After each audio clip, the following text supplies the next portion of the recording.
Salut la famille. Cette vidéo est une discussion que comme je parlais, je ne sais pas si vous vous rappelez la dernière fois, j'avais dit que j'avais ouvert la caméra à la base pour parler des Noirs et que de la perception que les Noirs ont des Noirs, mais que je n'ai pas pu. Bon, bref, que après c'est plutôt du Swahili que je me suis mis à parler. J'ai fait plutôt une réaction sur le Swahili. Alors, vu qu'on était en tournage, je me suis dit tiens, la caméra est là, le micro est là, je peux directement en parler avant de laisser la place à Cuimo. Alors, ce que je voulais en fait dire, c'est ceci. Les Noirs à travers le monde ne savent pas ce qui arrive aux autres Noirs à travers le monde. Et c'est pour ça qu'on semble encore plus séparés que d'habitude. Prenons un cas de figure. Très souvent, il arrive à ce qu'on juge. Ce qu'on juge des gens. Et on les juge sur la base de ce que nous, on a comme information. Ça veut dire, vous allez voir une personne qui est dans une situation précise. Et vous allez regarder cette personne et vous allez lui dire...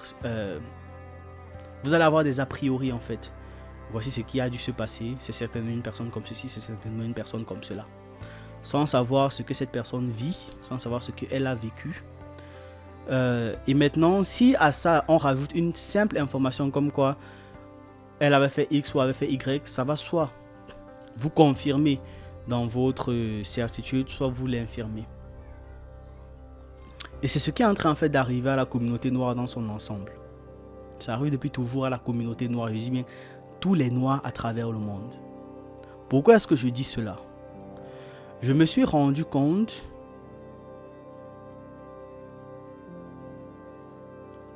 on s'est rendu compte que le noir d'Afrique, les nous là, on ignore ce que les noirs d'Occident vivent. Je parle bien des afro-descendants. Ils sont nés là-bas, même leurs parents sont nés là-bas même, à la limite. On ignore ce que les afro-descendants vivent. On ignore ce que les Antillais vivent. Ce que les Guadeloupéens vivent, etc. On ignore ce que les Afro-Américains vivent. Et au-delà d'ignorer ce que les Afro-Américains, les Afro-descendants vivent en général, on pense que ce qu'ils vivent, c'est un paradis sur terre. Ça veut dire qu'on a de fausses informations quant à leur rythme de vie quotidien. Et maintenant, c'est la même chose à l'inverse. Il y a un certain nombre d'idées qui sont véhiculées dans la communauté pour nous séparer, pour nous diviser. Ce qui fait que quand moi je vais dire un truc, il y a des moqueries qui vont s'en suivre. Je vais prendre deux exemples. Le premier exemple, c'est à la vidéo qu'on avait fait sur le Yaya le Renoir qui expliquait que, bref, il faut enseigner les gens qui parlaient à l'haïtienne, qui disait qu'elle est en seconde, mais elle ne savait pas que l'Afrique c'était un continent, mais qu'elle pensait que c'était un pays. En fait, il y a dans les conversations que beaucoup d'Africains ont avec des afro-descendants, une sorte de hiérarchie, c'est-à-dire une sorte de racisme, mais très bizarre, où le noir d'Afrique est vu comme inférieur au noir hors d'Afrique. Et le noir, l'afro-descendant, va être extrêmement méprisant. Il va être extrêmement méprisant. Il va être extrêmement grossier, extrêmement... il ne va pas être avenant du tout en fait. Il ne va pas être compréhensif. Il sera très cru, très violent, vraiment. Il va mettre une nette barrière entre le noir d'Afrique et lui. Et ça se voit même, il y a même un témoignage d'un de nos abonnés qui le disait que dans un groupe où il était avec des Antillais, bref, plein d'afro-descendants, où la conversation allait, tout était ok. Le jour où on a découvert qu'il était d'origine camerounaise, plus personne n'a voulu lui parler. Les autres ont commencé, ah mais t'es au Cameroun, mais non, je veux pas discuter avec toi. Oh mais c'est horrible. Hein? En fait, il a commencé à avoir un mépris réel. C'est-à-dire une sorte de racisme de noirs envers d'autres noirs. Et ça, c'est parce qu'on ne sait pas ce que les Africains du continent vivent. Les Africains du continent ne savent pas ce que les autres vivent. On ne connaît pas l'information que les autres ont et eux, ils ne savent pas l'information que nous, on reçoit d'eux. Vraiment, il y a une division brutale. Le second cas de figure, c'était un petit, j'ai vraiment pas pu retrouver la vidéo, mais c'était une conversation entre un Ivoirien et un natif justement de France,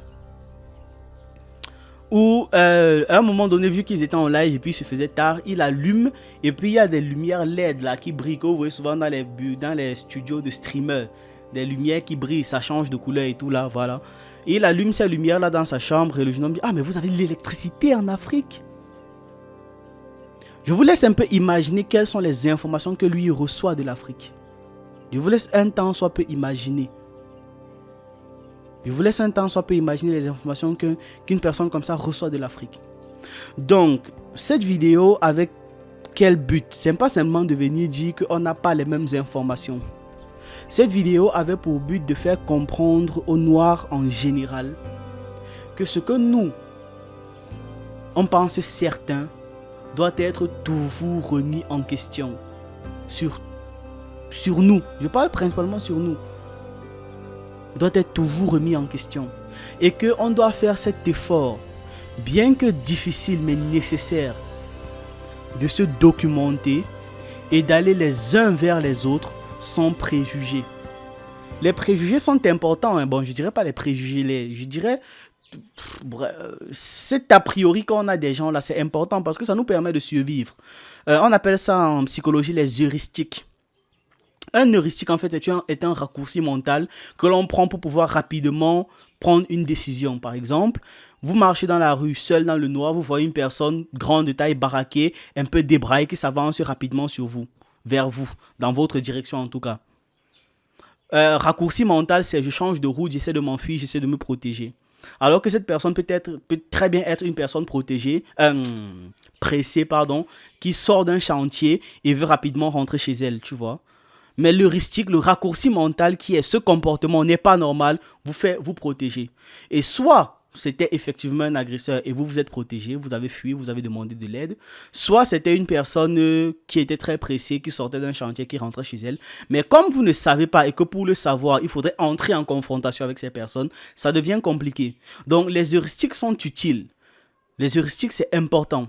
Ça permet de prendre des décisions rapides qui peuvent vous aider à survivre. Vous êtes dans un environnement où tout devient très silencieux. C'est normal il y a du bruit et puis d'un coup, tout devient très silencieux. C'est normal que vous vous taisiez pour essayer de comprendre qu'est-ce qui se passe. C'est une heuristique. Au lieu de continuer de parler en posant la question, mais pourquoi est-ce que vous tous vous êtes eu? Par réflexe, vous vous taisez d'abord, vous voyez. Donc les raccourcis mentaux que l'on prend, que l'on utilise pour prendre des décisions, c'est important dans tous les aspects. Même pour la vitesse avec laquelle vous êtes dans une situation, vous devez faire confiance à une personne ou pas. C'est un heuristique et c'est important.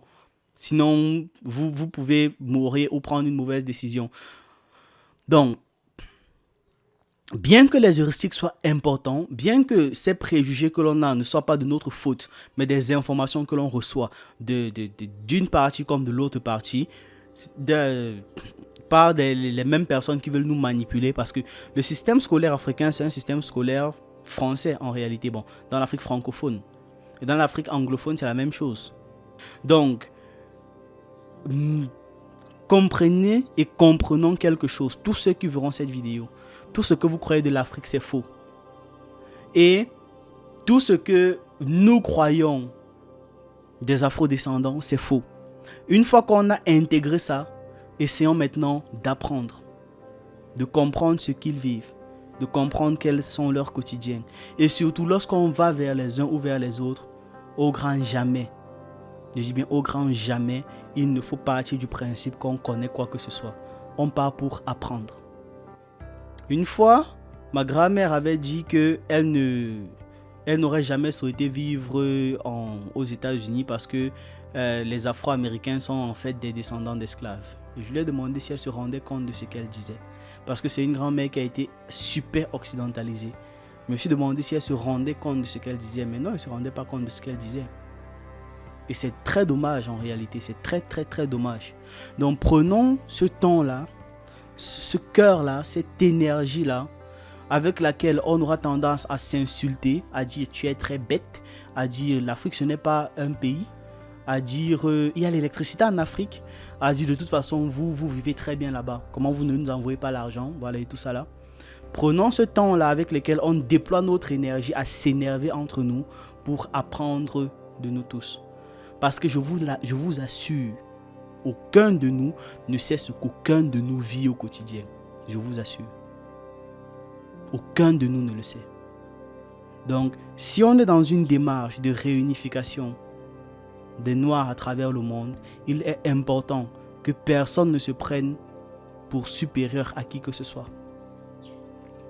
Que personne ne parle du principe qu'il sait des choses que l'autre ne sait pas. Que personne ne parte du principe qu'il a le savoir ultime. Et que s'il faudrait qu'on fasse des dialogues sur la base de ce que chacun vit, que chacun puisse s'exprimer librement.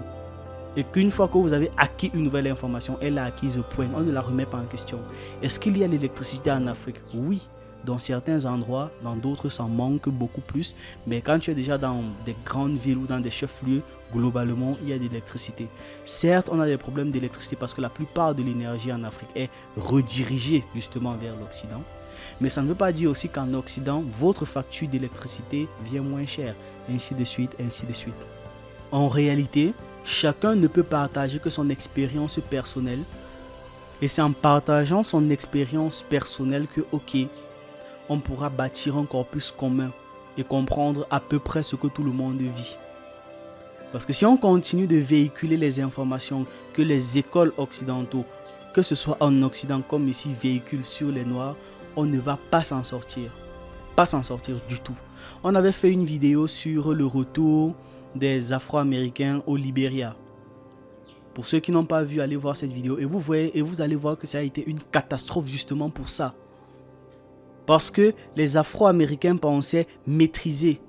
En fait, ils ont porté l'Amérique, ils ont ramené ici. Ils ont remis les mêmes systèmes de discrimination qu'ils ont laissés là-bas. Vous voyez? Et on ne peut donc pas s'en sortir dans une mesure où vous, les Afro-descendants, décidez même de revenir au pays. Même si vous dites, ok, à l'échelle individuelle, genre moi je suis afro-descendant, je ne veux plus être ici, je veux rentrer au pays. En venant au pays, ne venez pas avec cet esprit, cette mentalité que vous êtes supérieur. Vous voyez, ne venez pas du tout avec, parce que ça ne va rien apporter de positif. Venez avec vos compétences si vous en avez et enseignez-les aux autres. Vous allez avoir des feedbacks, mais comme partout, je ne pense pas que quand on quitte d'ici pour là-bas, on n'a pas de feedbacks plus ou moins corsés. Ça veut dire que tu veux faire quelque chose pour quelqu'un. Hey, quitte là, qu'est-ce que tu connais ici? Vous voyez? Ce n'est même que normal. Parce que chacun défend ce qu'il sait. Vous voyez? Mais prenons vraiment le temps à chaque fois d'apprendre. D'apprendre de la personne qui est face à nous. D'apprendre de ce qui est face à nous. Parce que sans ça, ce n'est même pas la peine d'essayer. Voilà en fait ce que je voulais expliquer globalement dans cette vidéo sur la façon dont les Noirs se voient. On ne se voit pas bien du tout. Personne ne voit l'autre comme il l'est réellement. Et ce n'est pas une bonne chose. Donc voilà le message que je voulais passer. Prenons le temps d'apprendre les uns des autres, les uns sur les autres. Les uns avec les autres. C'est beaucoup plus important que de simplement dire que l'Afrique, il n'y a pas d'électricité, on ne mange pas, on se balade de liane en liane. Ou encore qu'en Afrique, on mange les gens, cannibalisme ou je ne sais trop quoi. Alors voilà le petit message que je voulais vous passer dans cette vidéo. J'espère que vous vous portez bien et on se retrouve dans une prochaine vidéo. Au TEP. Coupe.